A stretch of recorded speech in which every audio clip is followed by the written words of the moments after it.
And thank you, Ciancórla, and thank you, deputies, for the opportunity once again to debate this most important of issues here in the chamber. And the motion and the counter motions speak to a lot of different issues. It is, after all, a complex matter.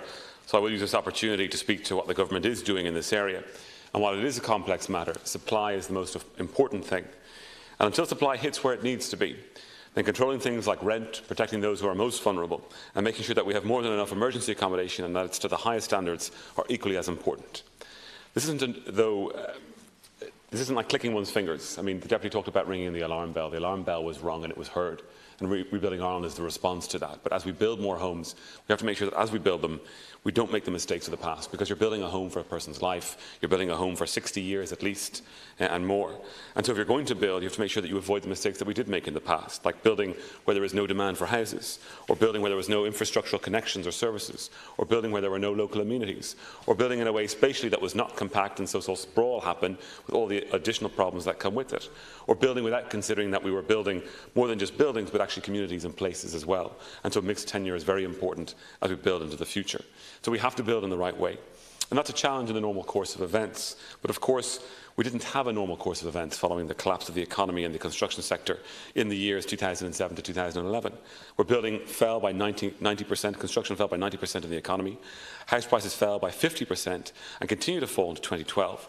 And that's why we stood down the affordability scheme, because in that year and then the years after, affordability wasn't an issue. Hundreds of thousands of people fell into negative equity, and many still continue to be in negative equity despite the house price inflation that we have seen. We are still 20 to 23% off the peak of house prices that we had in the past. And what the latest information does tell us is that while, of course, house prices are increasing, we have seen a dramatic slowdown in the first quarter of this year. And if that trend continues, we will see single-digit inflation in the course of 2018. Employment in the construction sector had fallen by 2/3. We had a legacy of 3,000 ghost estates, and local authorities were saddled with large land debts. This was the legacy that we inherited.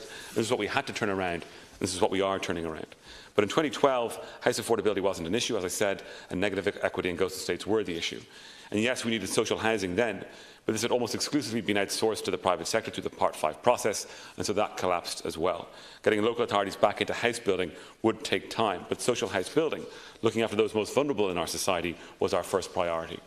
From an almost standing start at a very low base of delivery in 2013 and 2014, the government has increased the delivery of new build social houses, 664 in 2016, 2,297 last year, and this is expected to rise to 4,409 this year.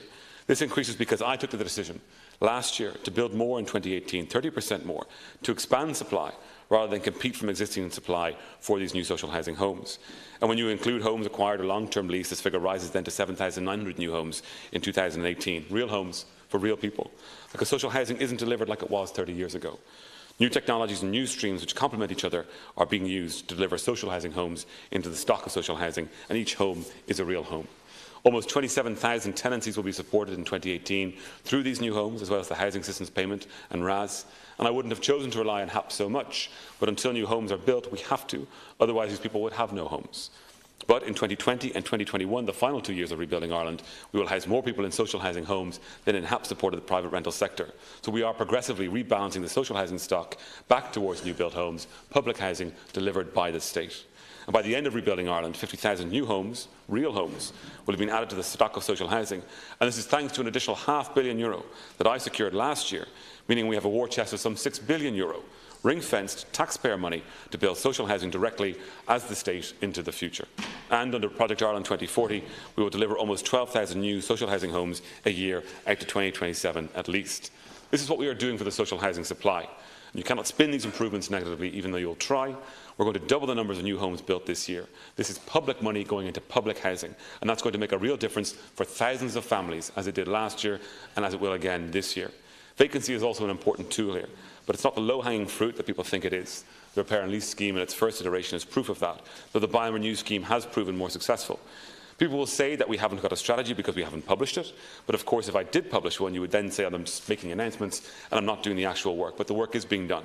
There's a vacant homes unit in the department, vacant homes officers and teams in local authorities, vacanthomes.ie to help the public identify potential vacant property, new laws in place to tackle vacancy over the shop, new incentives to turn vacant units back into use, and CPO powers that are being used by local authorities. There aren't 180,000 vacant homes to be put back into use, probably not even 10% of that number. but we have brought circa 9,000 social council houses that were vacant back into use since 2014, all homes for families and individuals to live in. But if the ESB figure is massively overstated in relation to new builds, then it must speak to vacant units coming back into use that were not connected for 2 years or more. Either way, that is new homes being brought back in for supply for people to live in. But of course, social housing is only one part of the supply issue that we face. Management of the existing stock is the other, but the private market needs to be rebuilt also.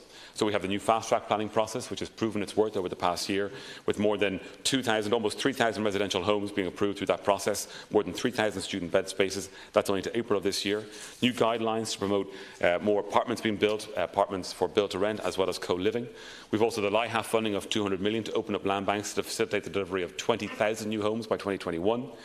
The Home Building Finance Ireland will help small builders up and down the country to build homes where there are 10 units or more, which will be announced very shortly after it went to Cabinet on Tuesday of this week. A new National Development and Regeneration Agency will be established under Project Ireland 2040. The vacant site levy is in place. Last year I doubled it for the beginning of next year, which will help in land hoarding. And by the beginning of 2017, the beginning of last year, the labour force in construction had also increased by at least 14% at that point.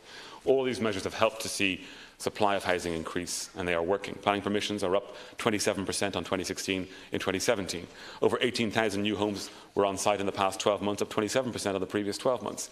ESB connections, just under 20,000 new connections. Vacant or not, these are homes that were not being used by families or individuals that have been used now in the last 12 months. The Central Bank is forecasting 23,000 new homes this year, 27,000 new homes next year. And registrations for larger schemes up 41% on the previous 12 months from March 2017. These figures cannot be disputed. And while there is a dispute over the actual build achieved in any given year, I did mandate work last year to make sure that we could get to a more accurate figure, and that work will complete very, very shortly. The supply of social housing and private housing is increasing dramatically. But when we look at rents, and we look at house prices in Dublin in particular, affordability is a serious issue. And it is a serious and genuine concern of the governments. The recent rent index for Q1 from the RTB is welcome, and what we are seeing here is a dramatic slowdown in rents.